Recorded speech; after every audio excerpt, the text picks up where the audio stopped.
બંને પોતાના ચંપલ ઉતારી અને દબાતા પગે ચોરી કરવાના ઈરાદે હોટલ લોર્ડ્સ અને હોટલ લેન્ડમાર્ક જે ચિલોડા સર્કલ ખાતે આવેલ છે એમાં બદ ઇરાદાથી ચોરી કરવાના બહાને ચોરી કરવા માટે ખાસ આવે છે.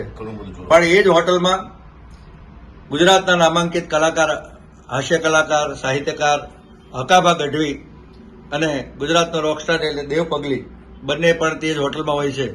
થોડો ઘણો અવાજ થતા હકાભા અને દેવ પગલીને શક જાય છે કે બહાર કંઈક અવાજ થઈ રહ્યો છે, તો લાવો બહાર જઈને જોઈએ શું થઈ રહ્યું છે.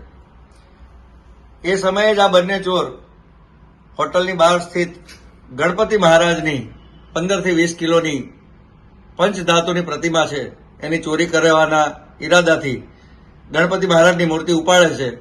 અને એ જ સમયે અચાનક હકાભા અને દેવભાઈ પગલી બંને હોટલમાંથી બહાર આવશે અને બંને ચોર મૂર્તિનો દાદરા ઉપર ઘા કરી અને નાસ્તા ફરતા દેખાઈ આવે છે. 3:58 એક્ઝેક્ટ મૂર્તિ ત્યાંથી ઉપાડી રહ્યા છે.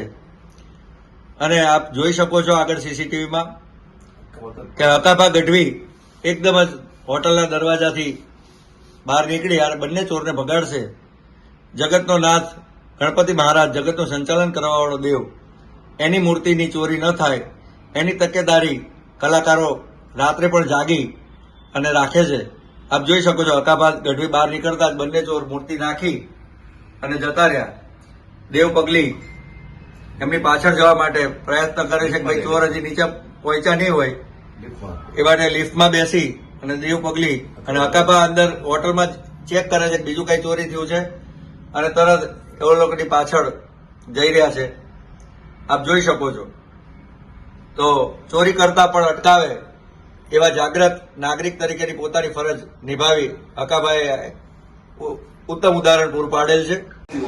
આ છે હોટલ લેન્ડમાર્ક જ્યાં ચોરીનો પ્રયાસ થતા હકાભાઈ અટકાવેલો અને આ છે ગણપતિ મહારાજની મૂર્તિ. 10-15 કિલોની વજન છે દાદા. પુનઃસ્થાપન ગણપતિ શ્રીનું હકાભા કરી રહ્યા છે. આ જે એ જ મૂર્તિ છે જેને ચોર રાતે ફેંકી અને જતા રહેલા. હકાભા આપ શું કહેશો આ ચોરી વિશે?